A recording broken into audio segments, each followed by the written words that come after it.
Want to be in the know on all things cannabis? You're in the right place. Regulations, growing, running the business. I need a dollar. Welcome to the $1 Pound Podcast. Here are your hosts, industry professionals, Ryan and Joey. Welcome to another episode of the $1 Pound Show. You're here with Ryan and Joey, and today we want to take some time to talk a little bit about ourselves and kind of let you know who we are and what it is that we do. A few people that listen to this are friends, colleagues, acquaintances, but there may be some of you out there who are wondering, who are these guys? So I wanted to kind of get into it with you first, Ryan. I just wanted to give you some time to kind of explain who you are, basically how you got here, a little bit of your history as far as the cannabis industry is concerned. Thank you. It's kind of strange. Basically, I didn't get into this officially until 2010, and I started working out of my dorm when I was going to college out in Michigan. I was at Lawrence Tech, and I was pretty bored, and I had Fridays off.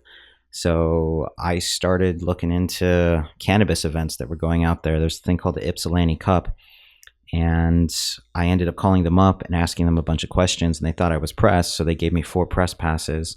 So I ran down the hallway of my dorm that night, and I recruited some friends and got a camera. And then the next morning, we were actually in Ypsilanti, straight up at this Compassion Cup, sitting at the very first table as you walked in, because they gave us the best spot because we were press, they thought. And I had a little sign-up sheet and ended up getting something like 400 people to sign up that were just coming through the doors because they actually thought it was the sign-up, but they didn't realize I was harvesting it for a newsletter. And then from there, I just kept asking the basic questions of what would happen with cultivation, manufacturing, and distribution. From there, the documentary expanded into covering what cannabis legalization would actually look like, at least in Michigan, but then later it expanded to what the rest of the union would look like. And over the course of filming it, I was in all these crazy places all over Michigan, like these underground compassion clubs that they used to have. And I made a lot of friends very quickly there, and there were a lot of really cool people that were just amazing growers. And they're all indoor growers out there for the most part because it's Michigan and the weather's just horrible. Good luck with that. Right. And then we had a lot of influence coming in from Canada because people used to bring weight across the Detroit River with jet skis and stuff. Crazy. So it was fun. From there, I suddenly got wrapped up into organizing a certain county in Michigan for legalization effort. And pretty soon I was running 4 counties, and there's like 83 counties in Michigan, and most of the ones in the north are incredibly difficult to get to because of the drive times. And then we ended up losing the campaign, which was pretty destroying as far as my mood at the time.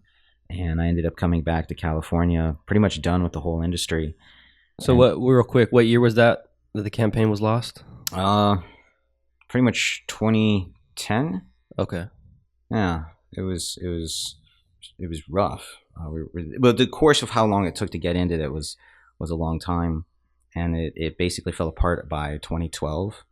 And the way I think of it, how we lost is because the people at the top, there was 3 people that were running it, and they just were infighting. There was a bunch of alliance building and internal politics.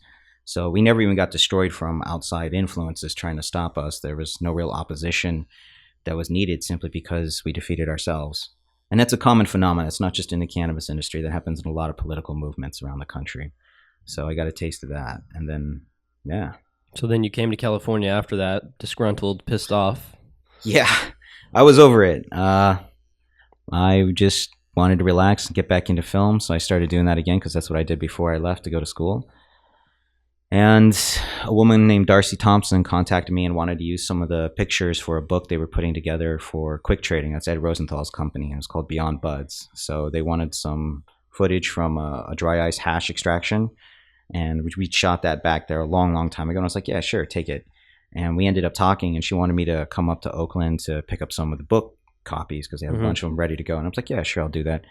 Got up there, met them, found out that there was actually a new legalization for cannabis in California movement that was coming from this group called Reform CA. And so I got invited to go check that out, and that was in Oakland. And I did, and I honestly wasn't very impressed with it. I thought it was a lot of people hooting and hollering saying they were going to do this or that. And I looked at the people at the top, and they reminded me, honestly, a lot of the people that were back in Michigan that basically fucked that whole operation up. So I turned the documentary back on and I started filming things. And from there, I ended up finding the CCHI crowd, California Cannabis Hemp Initiative. And they were very nice people, but they were also unfortunately disorganized. And they started out with basically zero money. So in my mind, they were already defeated. In order to win a campaign, you basically have to have all the money and marketing figured out a year before you start. That's just because of how difficult it is to go out there and get the number of signatures to get on the ballot, and then to actually run the marketing side to convince everybody to vote for it afterward. And I bounced around and I filmed a bunch of the different legalization efforts. At the time, by the end of it, there was something like 14 or 17 of them. It was just ridiculous how many people were running initiatives to legalize cannabis. And some of them were very clean and very elegant. I liked Omar Figueroa's, for example, and others like the Reform CA one. They stalled out and they couldn't figure out how to put the language on paper fast enough for the people to look at it. But they did this tour that went to something like 18 or 20 different locations in California doing these workshops. And it was based off of a lot of what Gavin Newsom ended up doing before that with the Blue Ribbon Commission report back in 2014, where he went around the state having all these workshops with different stakeholders, just getting ready for it. And then right as Reform CA thought that they were going to kick ass, which I don't think anybody outside of it really believed in them, another initiative came out, which is basically AUMA Prop 64. And that was Mark Zuckerberg's crew and all the madness that went with that. Sean Parker, right? Sean Parker is the co-founder of Napster, but Mark Zuckerberg is a component of that. So the two guys that basically invented Facebook and social media as we know it today decided to run their own initiative. So they paid their own lawyers and they got their own people together and they crushed it. And for example, a lot of people were expressing concern that they didn't see them collecting signatures at cannabis events. And the reason why is the majority of people in the cannabis industry, they're not registered to vote, and even if they are, they don't vote. And they're pretty divided on that. Oh, they were absolutely at war over what to support and what not to. And the social media slanders that were going on for like memes of hating this person or that person or this group, I was fortunate enough to stay out of all that crap, but a lot of people weren't, so it was chaos. And they were collecting signatures at regular events that people go to, like farmers markets and just public street corners, and they were able to get the number of signatures needed. So they got on very quickly and they crushed it. Absolute landslide. Let's go back a little bit and talk about you came back to California from Michigan, and let's talk about how you kind of started going down the path of creating a normal chapter. Well, when I was in Michigan, I had known a gentleman named Matt Abel who ended up becoming the executive director for Michigan Normal. And I saw the process of how he went through it. And I was never actually a member of Normal back in Michigan, but some of the best people I worked with actually came out of the Normal chapter there. There's also some of the worst people. You're going to get a mix of both in any activist group. There's people that have extremely strong business interests, and they tend to be the most efficient and capable ones in the group. And then you have straight up activists that are borderline homeless and have nothing else to do except hoot and holler. And those tend to bring it down. So I got to meet both collections of people. And when I came out to Monterey, if you look at a map, it has the best distribution lines for agriculture. That's why you move $4.2 billion worth of ag out of the Salinas Valley. And there was no action going on. So I contacted First National, and I didn't get any responses from them. And then I contacted California, and I didn't really get any responses from them for a while. And so I started it. I started building it out. I looked up how the paperwork was set up. I harvested bylaws from other organizations that I thought were a little bit more proficient with how they were going to lay that structure out, and started having meetings. I ended up having 2 meetings in Chinese restaurants where only one person showed up at one of the meetings, and the other time nobody showed up. So I'm just sitting there alone eating Chinese food and working on my laptop, and just started plugging in all the pieces for social media, for the newsletter. I knew the way to run a campaign was actually through an online newsletter, and we'd run something like 70,000 people back in Michigan with MailChimp, and I was proficient with that. So just started putting that together and just started doing the basic job of informing the people here. And then it picked up, and in a relatively short amount of time, I ended up meeting you, and that just clicked because you're the only person I met out here that was actually competent about this sort of stuff. And granted, you were relatively learning all this stuff, but you already had the skills to put it together. So it was a perfect team there. Yeah. So a little bit about me to kind of explain how I got to meeting you that day to start this Normal chapter. Born and raised here in Salinas in Monterey County. Been here my whole life, graduated high school here. And in around 2010, there at the time where I was in my life was I was working a job in Monterey, and I was very interested in cannabis. Smoked on a regular basis. Really enjoyed the growing side of it. I was a part of different forums online like 420magazine.com, because that's kind of what you did if you didn't have anyone locally to talk to about this kind of stuff. And I got word of a hydroponic store opening up in Salinas, which was the first one in Salinas that had ever opened up. So it was kind of an exciting time for me. I was, just some young kid learning how to grow. So the idea of being able to see all these products in person and not just have to go online to see them was exciting to me. So long story short, I started going to the hydroponic store. I started buying some gear from them. And eventually I came around so much that they offered me a job there. So I started working at the hydroponic store. And that was really how I got professionally introduced into the cannabis industry around 2010 when I started working there. And so basically my job every day was to teach people how to grow cannabis and how to do the best job and help solve their problems. And I really enjoyed it because you got to learn from other people's experiences. You got to see who did it right, who did it wrong, all sorts of stuff. I think we've talked about it before. I had people that were coming in asking if they feather plant bong water, if they would get more THC, all the way to guys that would come in and not ask me anything other than how much does it cost, because they knew exactly what they wanted and they were buying, pallets of things. So a very diverse crowd, and I learned a lot from it. Unfortunately, around the end of 2012, about a week before Sandy Hook happened, one of the owners of the hydroponic store was raided in a grow that he had over in Watsonville. And at the time it was, at least in the news, it was listed as like one of the biggest grows that had been caught in Santa Cruz County history. So it was definitely a very scary time. We lost, around 80% of our customers overnight just because they were so scared to come to our store because, we just got raided basically. So they felt like, the cops are watching. So that pretty much took us out of the hydroponic game. We tried to hang on for another year and it just wasn't working. So we ended up not necessarily selling the company, but basically the owner handed over the lease and let another store take over. At the time, there was a store that had just opened up down the road in Prunedale called Valley Harvest Supply. And so we reached out to them and basically offered the location and told them how we're getting out of the game. It was tough for me at the time, but like I said before, I didn't have any money. I didn't have any way to keep it going. It technically wasn't my company, so I kind of just had to deal with it. So then I basically started thinking about what I could do next, and I was obviously already in the cannabis game at this point, and I started thinking about the future. I started thinking about legalization potentially coming any time now. California had tried, 2010? I think we tried in 2010, and it didn't work. And so I knew it was going to be coming back around soon. And so I thought about just becoming as legitimate as I could, and I decided to start a delivery service in 2014. And it was me and 3 other friends that were going to start it. We had our first meeting to kind of decide our mission, vision, and values for the company. And then the next meeting was going to be, discussing money, how much people were going to invest, percentages, all that type of stuff. And unfortunately, before that happened, one of the founders and my close friends passed away in a motorcycle accident on the Rellis grade, which, obviously definitely set us back. It was a huge blow to not just obviously the company, but to us personally.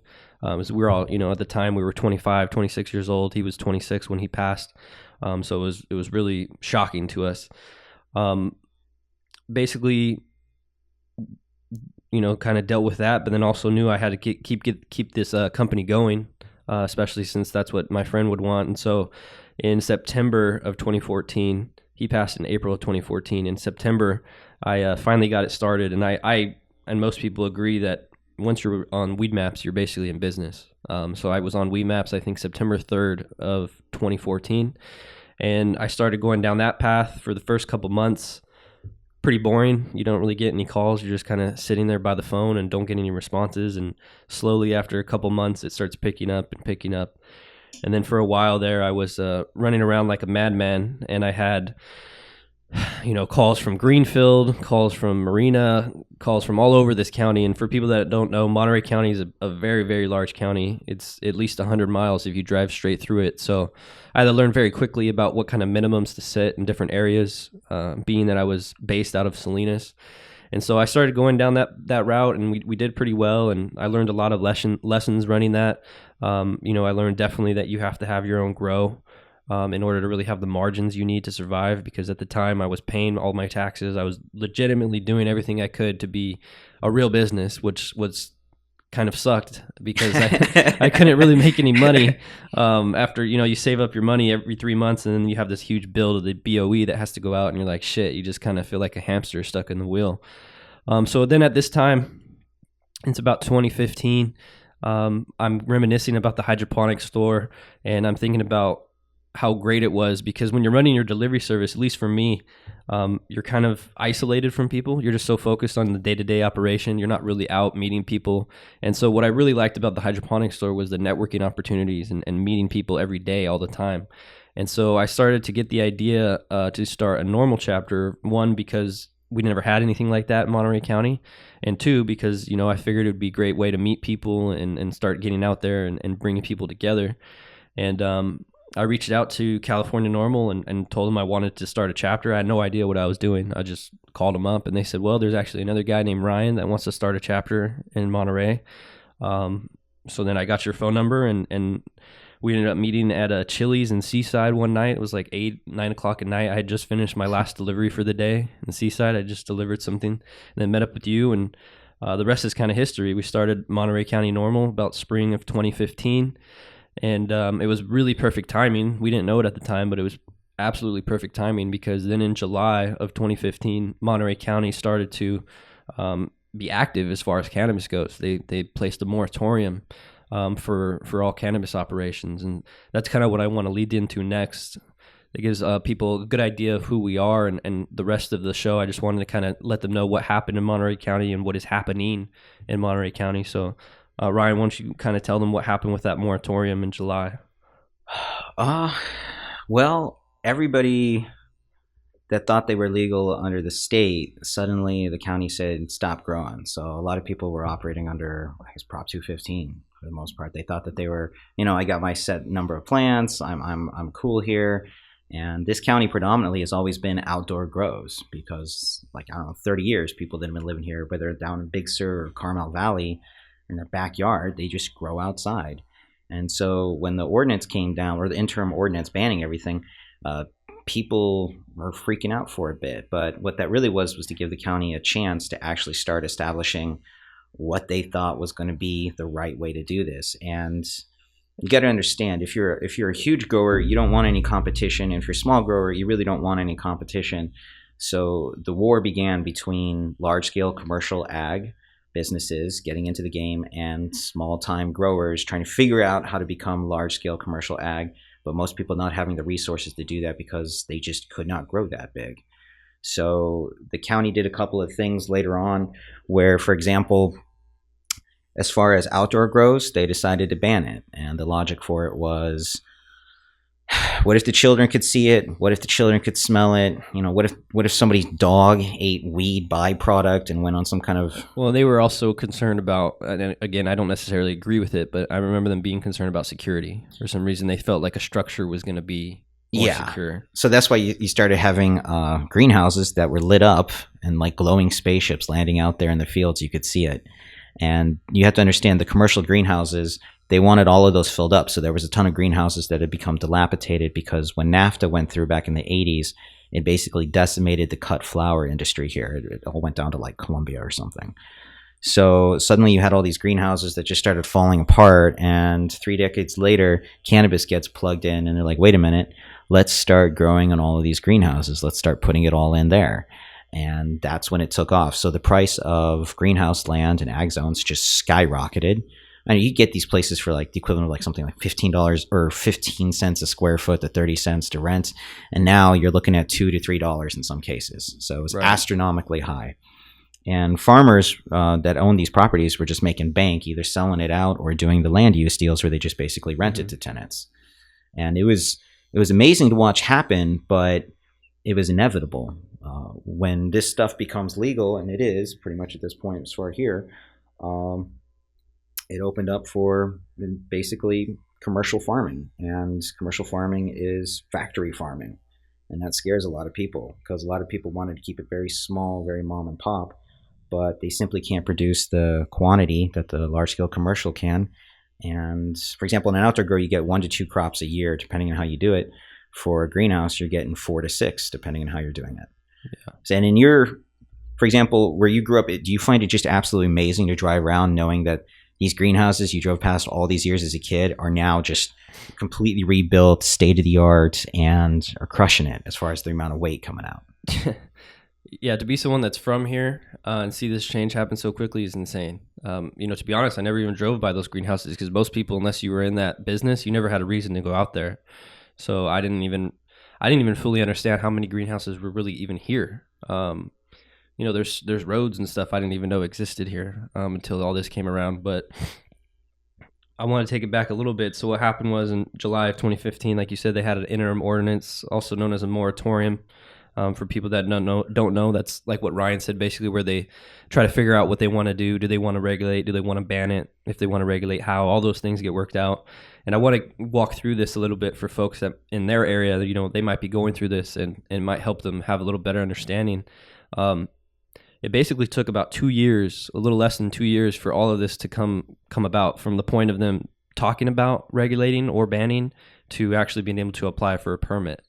So through that process of that moratorium, they had different stakeholder meetings, like you kind of touched on, where they brought us out, they got our opinion. Obviously, they had public hearings where we went and did the whole public comment thing and had 2 to 3 minutes to speak. And at the time, I don't think they had any idea what type of stakeholders existed in their county. Like you touched on, Ryan, there's basically outdoor growers, and people in South County, Carmel Valley, and Big Sur were the growers in this county. There really wasn't a whole lot of people growing commercial cannabis in these greenhouses. I mean, there might have been some people we didn't know about because it was low key, but overall, that's where people were. There's strains like Big Sur Holy Bud or Big Sur Holy Weed that exist, and where do you think that came from? So the Monterey County growing scene in those areas was pretty well known.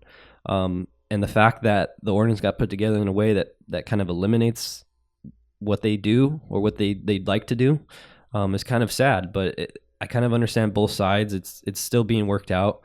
So basically we get into 2016 and they're still trying to figure things out, but at this point they pretty much know what they want to do, and they get to a point where they decide that they're going to issue the taxes in a certain way, and they threw those taxes at us at the last minute. Before it was stakeholder meetings, we're all giving input, and then all of a sudden it seemed like, well, these are going to be the taxes. And next thing you know, there's a meeting. Next thing you know, it gets voted in. It didn't feel like we had a whole lot of time to discuss the taxes. So anybody that's in an area that's regulating or working to be regulated, definitely address taxes early on, I recommend, just because that's going to be something that can make or break your industry there, and it's hard to change them once they are implemented. So what they did was they put a vote for the November election, the presidential election. They wanted to, get the citizens' approval for this tax rate, and it was set up in a way that we were told if the taxes did not pass, then the ordinance would not pass, and if the ordinance did not pass, then that meant basically we would have no, commercial cannabis business here, at least legally. And so a lot of us basically supported it so that we could get something going, understanding that we still needed to make a lot of changes in the taxes, changes in where you can grow, how you can grow. And so we did that, and then the vote passed. About a month later, it became official because they had to tally up all the numbers. And then, January of 2017, we're now basically open for business, and people can come in and apply for any permit that they are looking for. What I mean by that is different counties and cities will have the ability to allow certain things or not allow other things. Counties and cities can make it more restrictive, not less restrictive. And in Monterey County, they decided to basically accept all permit types. So everything from a type 1 to a type 12 and everything in between is allowed here in Monterey County as long as you're in the right zone and you have the proper setbacks and all of those things. And that's kind of where we are today. And what Ryan and I do is obviously help on the advocacy side of things with Monterey County NORML, Coastal Growers Association. But we also have a consulting business basically where we help folks figure out this process, figure out how to go from the black market to the gray market to the legal market, and just get all those ducks in a row. And so we've been working with a few different folks on that. And Ryan, why don't you kind of touch on what that experience has been like, not just working with people, but their experience going through this process? Yeah. You have to understand, when the taxes came through, we literally had been through 3 stakeholder meetings over the course of a bunch of months, and there was public comment meetings. There was the actual planning commission that made their recommendations. And after maybe a dozen meetings, suddenly, right the last week, they decided to just slip in the tax rates. So it was based off a document created by a company called the HDL that does tax consulting for various municipalities around California. And they gave them basically a spreadsheet of, if you want to make X amount of money, this is what you get if you charge them $5 a square foot. This is what you get if you charge them $10 a square foot. This is what you get if you charge them $15 and $20. But in this county, they decided to get a little bit too greedy, in my opinion. Well, not a little bit, but extremely. And instead of just capping it at like, say 15 or 20, they start at 15, they go to 20, and then they go to 25 a couple of years after that. So to actually raise the tax rate on originally a black market product that is now becoming a white market product, and because of the large scale bulk production is actually dropping in price, is absurd to hit them at that rate. And it's per square foot, so it's extraordinarily expensive. So for example, if you have a 10,000 square foot grow and you're going to pay your taxes on that starting at 15, you're paying $150,000 quarterly over the course of a year. So 150,000 broken up 4 times is what you have to pay. Right. And one of the things that happened was we knew we had to match up to state licenses. This is a dual licensingship program. So our county on one end has an advantage because we got most of our stuff figured out for the local level, because you have to get your local permit first before you can actually apply for the state. That being said, the process of going through this has been an absolute roller coaster. So for example, it started out where people basically asked us, in your humble opinion, what would be the best business type to go for or combination thereof? And the one that everybody started gravitating towards initially was the 10A. 8 22,000 consecutive plots, or I'm sorry, 8 22,000 square feet comes together at basically roughly 4 acres worth of grow. You can have one type 6 or type 7, so light hydrocarbon extraction is what you want to go for, butane, propane, hexane. So you can basically blast and extract all the weed you're growing on those 4 acres, and then up to 3 dispensaries. And I guess technically they don't have to be in this county, they could be scattered around. But this county in itself had the 10A built into it early on. So that gives us an extraordinary advantage. The disadvantage is the rising tax rate that comes in later. A lot of people, they've been in this game for so long, and they're literally thinking one crop ahead at best. So they don't really anticipate how bad the tax rate is really going to be. As far as dealing with them, we have everybody that shows up and they're like, can I get a multi-million-dollar cannabis business going for $20,000? And we're like, well, it's probably going to cost a little bit more than that. So for example, when they want to have a piece of property, the first thing they have to do is literally go get this property. Either they buy it for a couple of $1 million with how expensive it is here, or they lease it for an extraordinary amount of money from somebody. Once they get that, they get basically this letter of intent saying the landlord knows they're going to be growing there and that they're cool with it. Then they start a process known as the DRC, Development Review Committee. And you take over for that one because you've got a list on that. Well, and it's important. I want to touch on what you said too, which was like they come with like 20, 50, 100 grand. They're like, yeah, can we start this? And we're like, no. Stay in the black market, man. Like, it's going to go farther. I don't know what to tell you. But yeah, so it's very expensive. And we know people, in the city of Salinas, for example, that have applied for permits back in July of 2016 that have been paying a lease since then until now.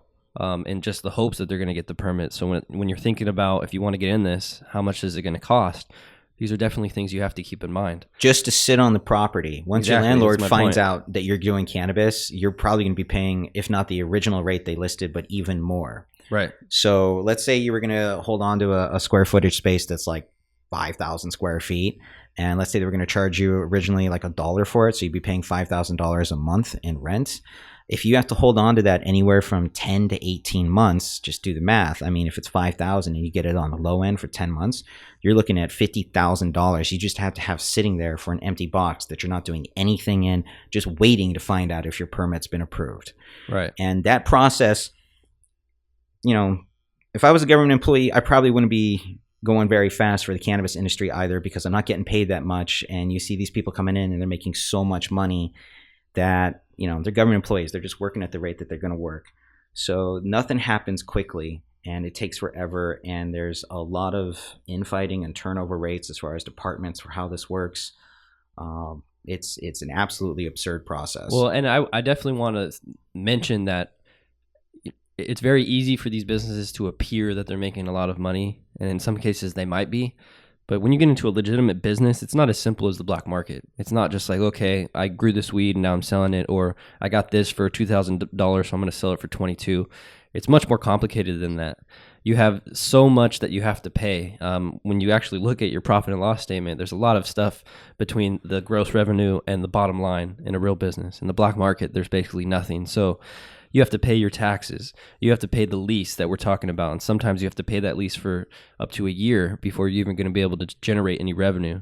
You have to pay federal income tax, which, I know people trip out on that. Like, wait, it's federally illegal, but you have to pay federal income tax? Like, yeah, we do.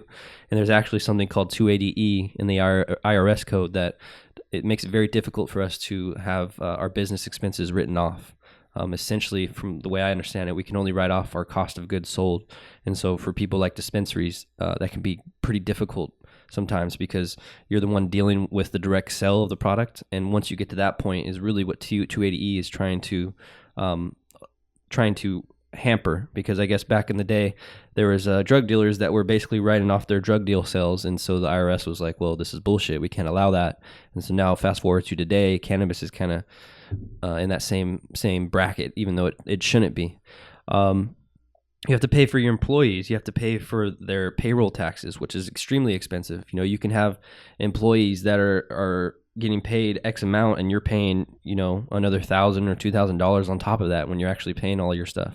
You have to get insurance, general liability insurance, workers' comp insurance, all these different things. So my point is, it's important to explain this to people, that especially your government officials, because I feel like sometimes they tax us as if that doesn't mean anything to them. In the black market, if you were taxing me $15 a square foot, yeah, no problem, I could make that work. But if I'm a legal business and I'm having to pay all of these things and do this all legitimately, it's very difficult to do. Now, people will do it. There will be people that are successful, don't get me wrong, but there are a lot of people that are not going to be successful in this because business as it is hard enough. But to add all these things to it and add the component of cannabis and the politics makes it even harder.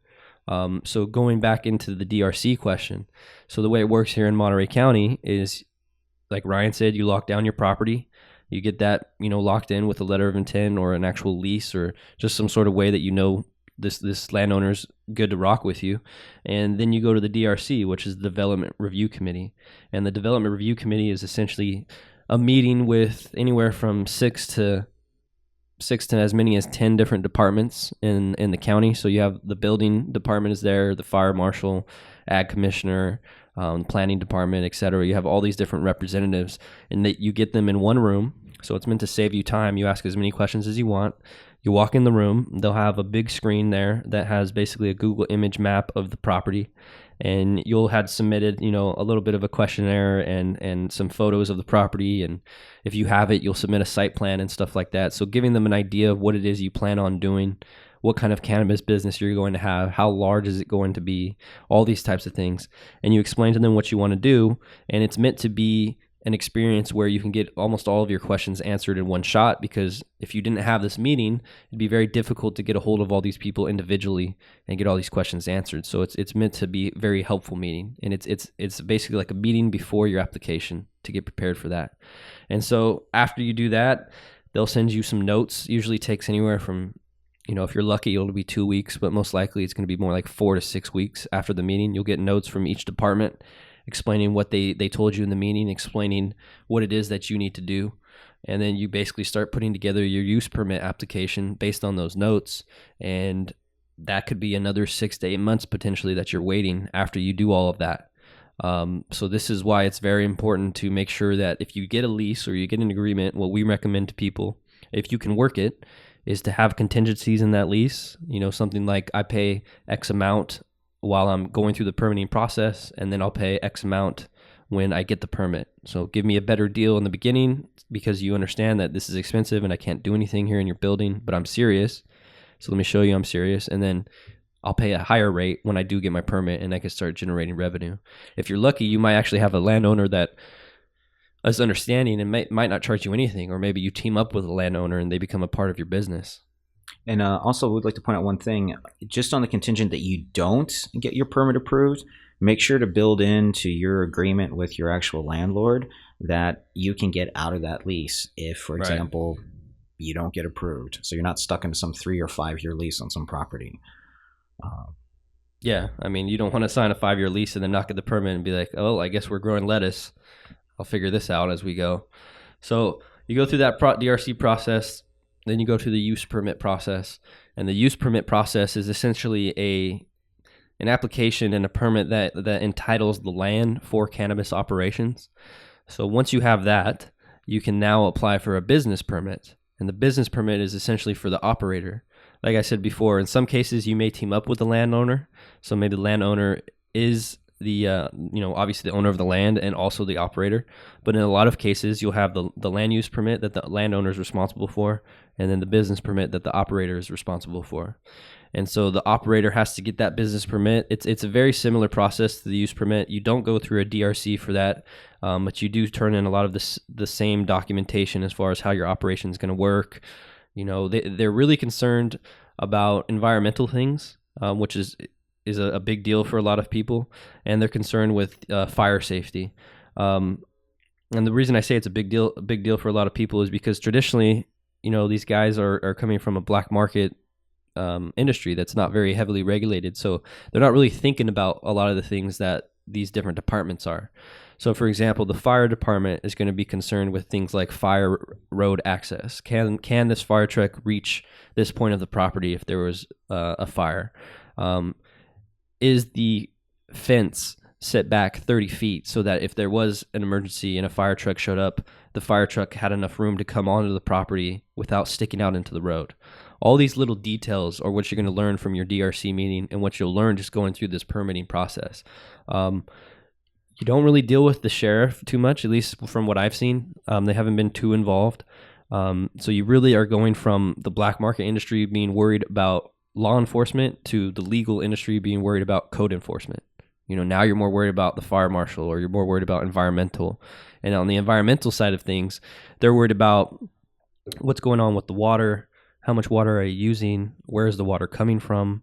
If you have, so many employees, what type of water quality will they have access to if they need drinking water? They're worried about how are you storing your chemicals? Are they just stored on the ground? If your fertilizer was punctured and it started leaking, would that just go into the ground and then go into the groundwater?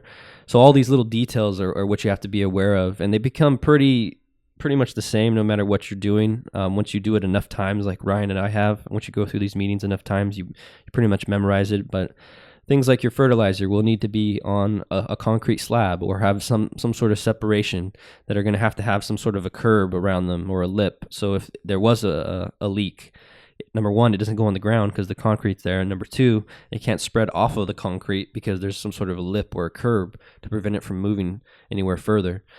So all these little details are what we're looking at now as a cannabis industry. Now it's not so much that you're hiding. It's very much that you're in the open and you're actually reaching out to these people to get help from them and get their feedback. One thing that we've done is actually do walkthroughs on the properties with the fire marshal, with the planning department, with the environmental department to just get their eyes on our property and ask them what do we need to do? What are we not doing that we should be doing? And you want to do stuff like that because if they do come to do an inspection, you don't want to be caught off guard and you don't want them to, not know who you are. So our advice is to get to know these people.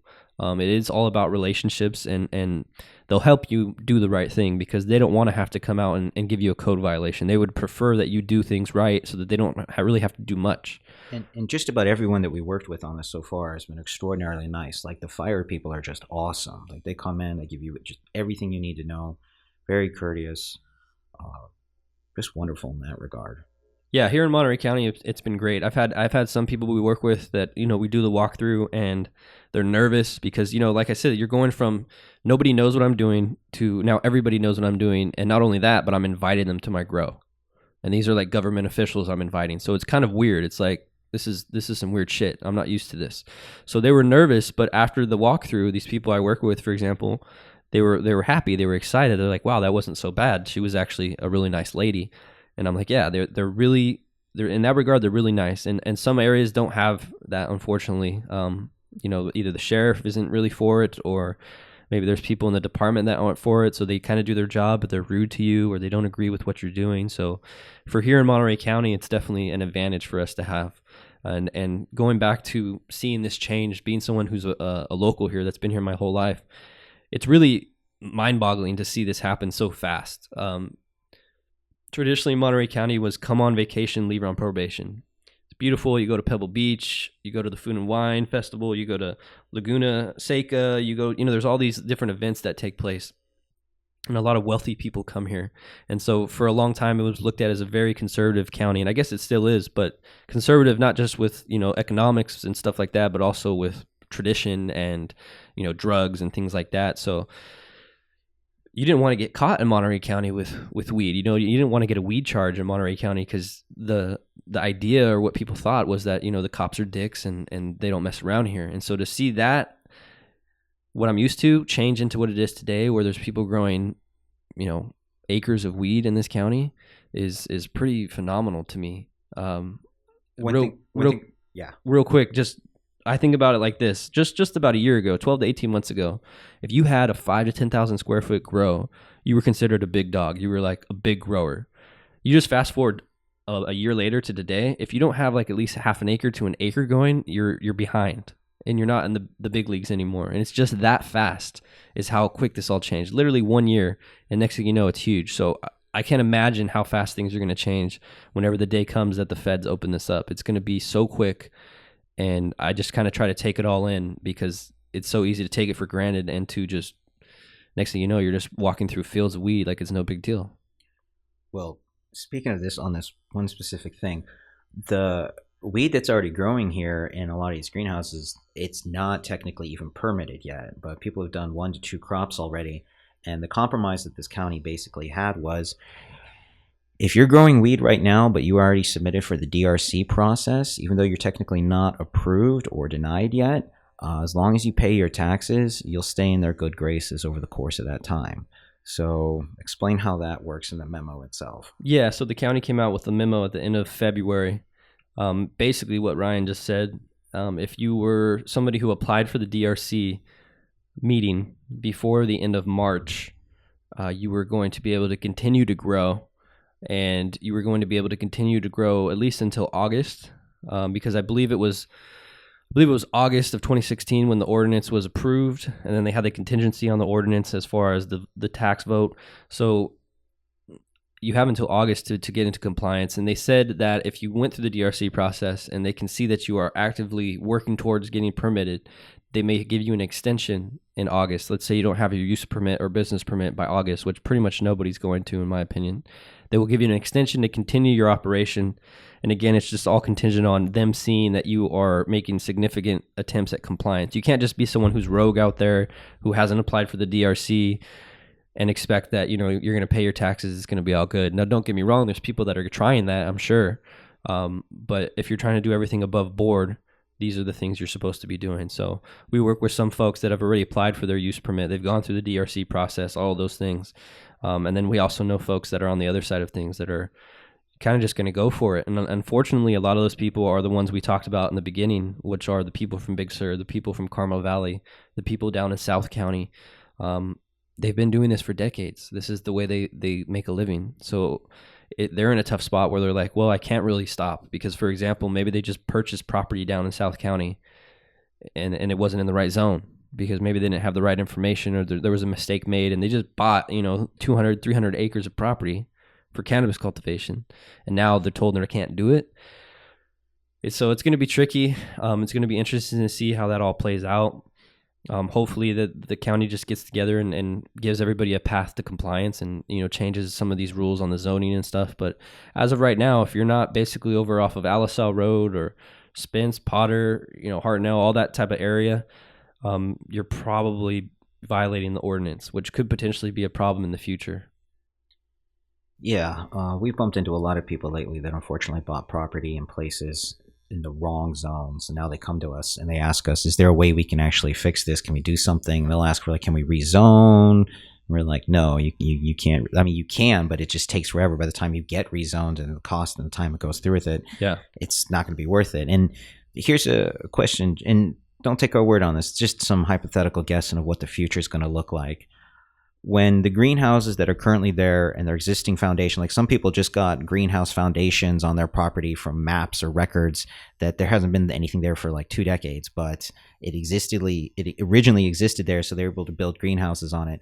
When all of those potential spots are done and all the greenhouses have been filled up with cannabis that can be filled up, would you imagine they're going to open up for, all right, now we're going to allow you to start building new greenhouses on zones that are properly zoned to begin with for cannabis? And can we begin doing that? And then eventually in a year or two, what do you think about the possibility of outdoor grows being accepted? Because I mean, hemp is coming around the corner in a big way too. I mean, yeah, I would like to think that eventually it's going to open up more, that eventually outdoor will be accepted, all of those things. Of course, I would like that to happen sooner rather than later. However, overall, I think, the county is going to just do what they put into place. They're going to keep it how it is, get used to it, see how it goes. And if it works well and it's not too much of a nightmare for them, then they're going to expand it. If it doesn't work well, then they're probably, going to keep it how it is and not want to expand it at all. So yeah, I do think it will open up. And you touched on an important thing. I don't know if we covered it exactly, but going back to how this all came to be and how the ordinance is set up, you have to be in certain zones, such as the farmland zone or the F zone for growing. And some of these properties down in South County are rural grazing or permanent grazing, which is in a zone that's allowed for cannabis. So going back to when you said some people are trying to rezone their property, that won't necessarily work, because even if they rezone their property, there's another contingency in the ordinance that says you have to have a pre-existing greenhouse structure on your property, or it had to be there at one point. You had to prove that it was there. And that doesn't mean that you just built a greenhouse with your buddies one weekend. That means that you had a permitted existing greenhouse structure. So there should be some sort of record within the county that there was a permitted greenhouse structure here. And so that's where a lot of people run into problems too, because maybe they were outdoor growers, like we said, and they're from South County. Maybe they're even in the right zone. They're in farmland zone in South County, but they don't have an existing greenhouse structure. So they're not able to continue to do their business simply because of that. A lot of the reason they did that is what you said earlier. There was a lot of dilapidated greenhouses. The cut flower industry isn't what it used to be here. And so they wanted to take cannabis money and use that to revitalize these greenhouses and increase the property values, which it definitely did happen, and that did work. Also, the sheriff wasn't necessarily on board with all of this. He didn't really, care for all this to happen. And so I feel like it was somewhat of a compromise. This is my personal opinion. I don't know this for a fact, but I feel it was some sort of a compromise between the sheriff department and the board of supervisors to kind of keep it confined to the area that we're talking about, where all these dilapidated greenhouses are. It's pretty much one general area in the county. There's a few spread about, but overall, a majority of them are in one location. So as far as enforcement and oversight, it makes it much easier to see it all in one area than to, have to drive, 60 miles south to go check on something. I think that's a big reason why Big Sur, Carmel Valley, and the South County didn't get included, was because it's very difficult for enforcement purposes. And then, we can get into the Coastal Commission briefly, but that's also a factor over in places like Big Sur, places like Moss Landing, anywhere that's basically on the coast, also has the Coastal Commission that they have to adhere to. And basically it's just another bureaucracy group that is regulating them and is making sure that they're not doing anything harmful to the coast or to the environment. So there's all these little details and intricacies that go into this. We really just wanted to spend some time explaining how it's going in Monterey County, what's happening, what we've been through, because we know that a lot of people are going through this right now.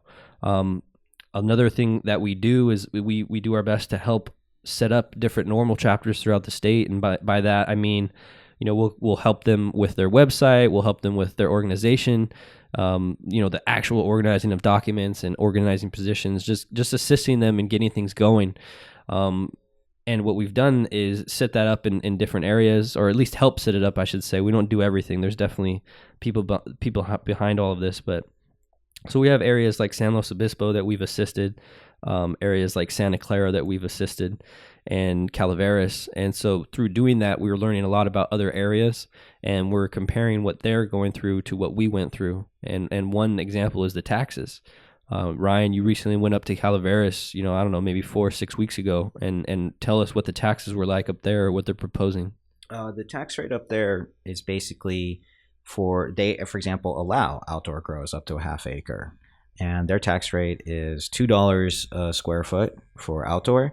And then for mixed light / greenhouse / indoor, it's basically $5, which in comparison to the $15 we start paying, and we don't even have outdoor grows, I think it's a far more intelligent way to tax people than it is here.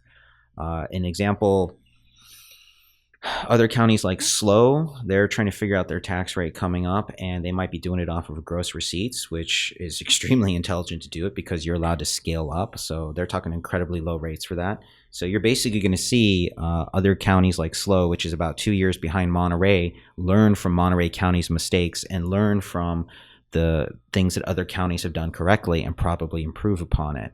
So at the end of the day, we've been playing musical chairs about what's legal where in this state as well as in this country. But eventually it's going to come down to where is it cheapest to run my business as a real business? And the tax rate is pretty much the number one concern people are going to have. Right. So someday there's going to be a county you've never even heard of on the eastern side of the state that touches another state, and they're going to have some absurdly low tax rate like 1% gross receipts or $1 a square foot. And suddenly you're going to see everybody who built up in all these other counties just rush over there to grab as much land as possible to get going. That's just the way it is. Yeah, and that's, like you said, it's basically going to be jurisdiction shopping. Where can I go to set up my business that's going to work best for me? And it's going to depend on what kind of business you are. For example, if you're a grower, coming to Monterey County makes a lot of sense because it's already a huge agricultural hub. It already has the proper climate. It already has the logistics. But then the tax rates aren't that great. So that's going to all be different variables that people are going to consider when they're looking to set up their business. Where should I go? Not just who's allowing it, because that's what most people do. Oh, they're allowing it here. Let's go there. Let's set up. And then they're like, oh shit, the taxes suck or whatever it may be. So the ones that have the money and the patience to kind of strategically choose where they go are probably going to be very successful, in my opinion. And then just before we kind of finish this thing up, I wanted to get to where we are today as far as not just Monterey County, but the state.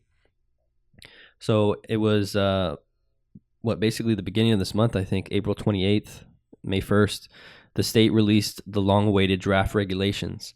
And so MCRSA passed at the end of 2015, Prop 64 passed at the end of 2016.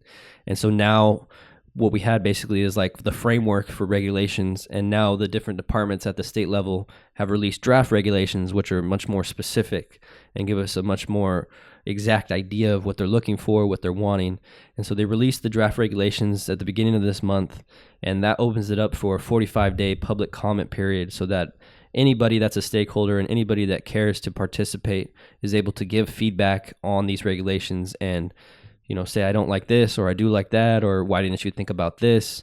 And so we're coming up towards the end of that. I think it's, I want to say, what is it, Ryan? Like June 10th or June 15th, somewhere in the middle of June, I believe, where the public comment aired. We can post a link to all the documents. Oh, for sure. And we'll put in the 4 regulations that came through and the budget trailer bill and all the rest of that. So if people want to see what it's like at our county level and then at the state, we'll have all those links in there so you can check it out with the deadlines. Right. So that 45-day public comment period will end around the middle of June.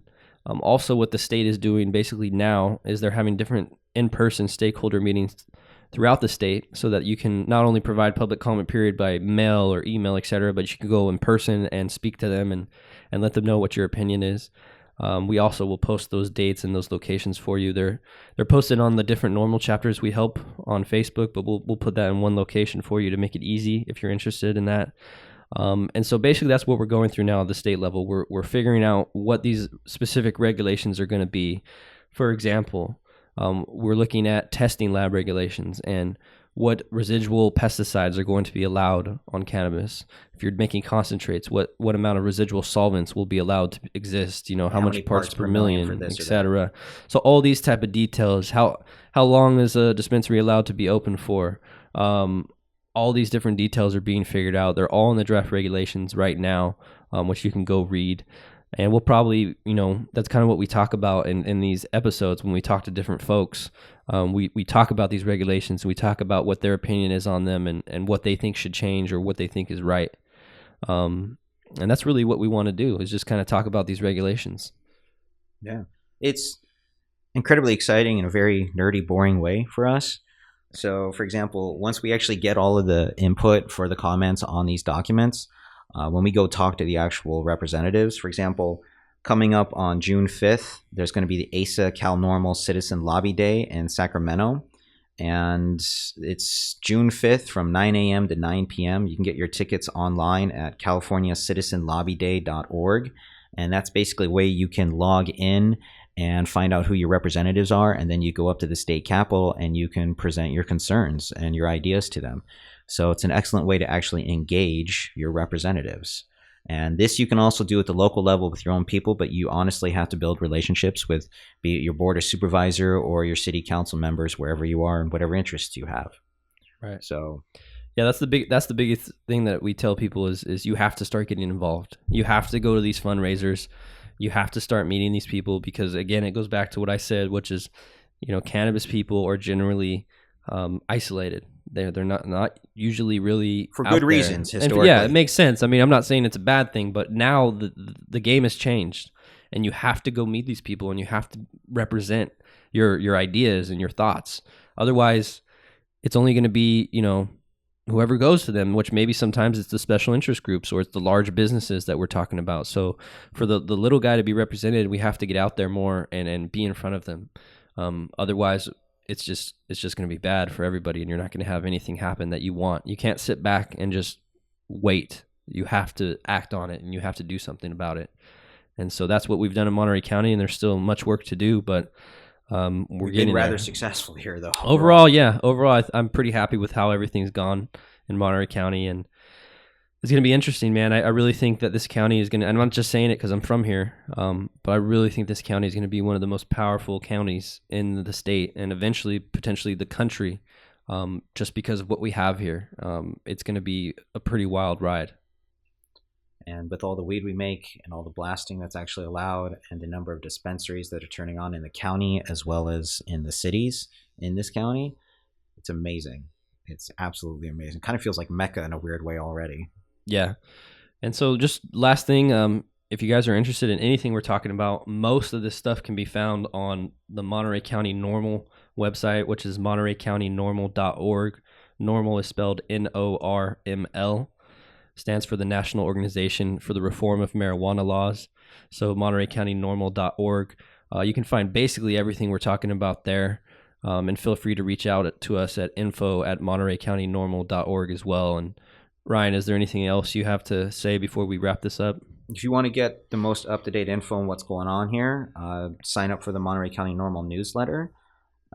That's a great source of information. I think we're like on 30 releases now for it already. So if you want to see the entire history of what's happened here, that's an excellent way to start. Perfect. And then we're lining up more guests. We'll be firing those out throughout June, and we'll keep this rocking, and hopefully you enjoyed it. Yeah. Thank you. Thanks so much for listening to this episode of the $1 Pound Podcast with your hosts, Ryan and Joey, online at $1pound.com. We'll catch you next time.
Have a question for your hosts of the $1 Pound Podcast, Ryan and Joey? Visit them online to discuss more on all things cannabis. $1pound.com.